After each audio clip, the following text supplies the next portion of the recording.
কাছে? আল্লাহ সুবহানাহু ওয়া তাআলার কাছে।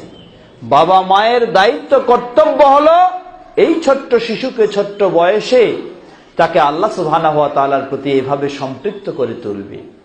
কিন্তু তা না হয়ে আজকে মুসলিম হয়েও আমাদের সামাজিকতাটা এমন হয়ে গেছে, এই ছোট্ট বয়সে ছোট্ট শিশু এই বাচ্চাকেও আমরা কি করি, সামাজিক বহু কুসংস্কারে জড়িত হওয়ার কারণে এই ছোট্ট বাচ্চাকে আল্লাহর সাথে শিরক মুক্ত না করে বরং এই ছোট্ট বাচ্চাকে আল্লাহর সাথে শিরক যুক্ত করে ফেলি আমরা।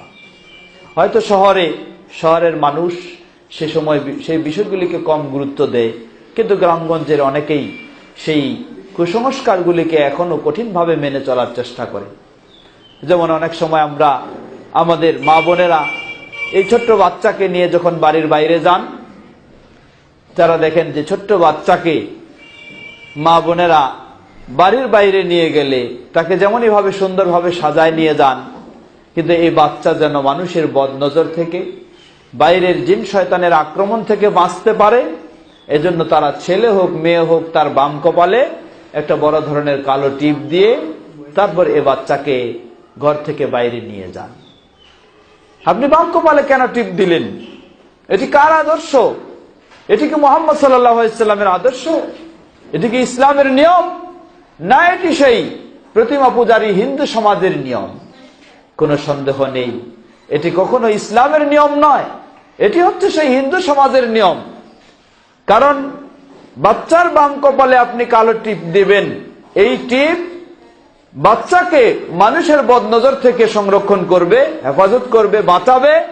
এই আকীদা বিশ্বাস যদি আপনি গ্রহণ করে থাকেন তাহলে আপনি শিরকে লিপ্ত হয়ে গেছেন। কারণ বাচ্চাকে বাঁচানোর জন্য এই টিপ কোনো ক্ষমতা রাখে না। বাচ্চাকে সেই বিপদ আপদ থেকে বাঁচাবেন আল্লাহ সুবহানাহু ওয়া তাআলা, এই ক্ষমতা রাখেন আল্লাহ সুবহানাহু ওয়া তাআলা। তাই ইসলামের নিয়ম হলো, আপনি যখন আপনার বাচ্চাকে নিয়ে বের হবেন কোনো প্রয়োজনে, আল্লাহ রাসূল সাল্লাল্লাহু আলাইহি ওয়াসাল্লাম বলেন, কোন মুসলিম ব্যক্তি যখন তার ঘর থেকে বের হয়, বের হওয়ার সময় কার নাম স্মরণ করবে? আল্লাহ সুবহানাহু ওয়া তাআলার নাম স্মরণ করবে। কার উপর ভরসা রাখবে? আল্লাহর উপর ভরসা রাখবে। বলবে বিসমিল্লাহ ওয়া তাওয়াক্কালতু আলাল্লাহ ওয়ালা হাওলা ওয়ালা কুওয়াতা ইল্লা বিল্লাহ। কোন ব্যক্তি যখন এই কথা বলে, এই দোয়া পড়ে, আল্লাহর নামে আল্লাহর উপর ভরসা করে তার ঘর থেকে বের হয়, ঘরের বাইরে যে জিন শয়তানেরা অপেক্ষা করছিল আক্রমণ করার জন্য, এই দোয়া শোনার সাথে সাথে সেই জিন শয়তানরা একে অপরকে বলা শুরু করে দেয় যে তোমরা কার জন্য অপেক্ষা করছো? ওয়াকাদ হুদিয়া ওয়া কুফিয়া ওয়া উকিয়া, তোমরা যার জন্য অপেক্ষা করছো সে তো সঠিক পথে প্রদর্শিত হয়ে গেছে। আল্লাহ সুবহানাহু ওয়া তাআলা তাকে তোমাদের বিপদ থেকে নিরাপদ করে ফেলেছেন। বলুন সুবহানাল্লাহ। এই দোয়া পড়ার সাথে সাথে এক শয়তান আরেক শয়তানকে বলতে শুরু করে যে তোমরা কাকে আক্রমণ করার জন্য অপেক্ষা করছো? অথচ সে আল্লাহর নামে বের হওয়ার কারণে, আল্লাহর উপর ভরসা করার কারণে তোমাদের বিপদ থেকে সে নিরাপদ হয়ে গেছে। একজন মুসলিম মা তার সন্তানকে নিয়ে ঘর থেকে বের হবে, বের হওয়ার মুহূর্তে সে আল্লাহকে স্মরণ করবে, আল্লাহর উপর ভরসা করে বের হবে।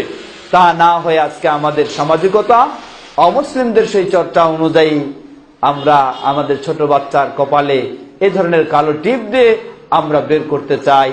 এটি একটি সম্পূর্ণ শিরকি চিন্তা। ঠিক অনুরূপভাবে আরো বিভিন্ন মসজিদের ইমাম সাহেবদের কাছেও অনেকে দুর্বল হয়ে যায়।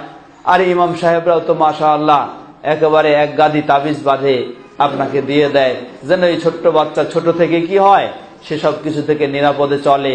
তাই কত রকমের তাবিজ কবজ সবকিছু তার গলায় ঝুলাই দেয়। এটিও এক প্রকার শিরক, এটিও নিষিদ্ধ। সম্মানিত দিনে ভাইরা আমার, সুতরাং এ বয়সেই, এই ছোট্ট বয়সেই ইসলামের বিধান অনুযায়ী, নিয়ম অনুযায়ী আমাদের কর্তব্য হলো আমরা আমাদের সন্তানদেরকে আল্লাহ সুবহানাহু ওয়া তাআলার সাথে সম্পৃক্ত করব।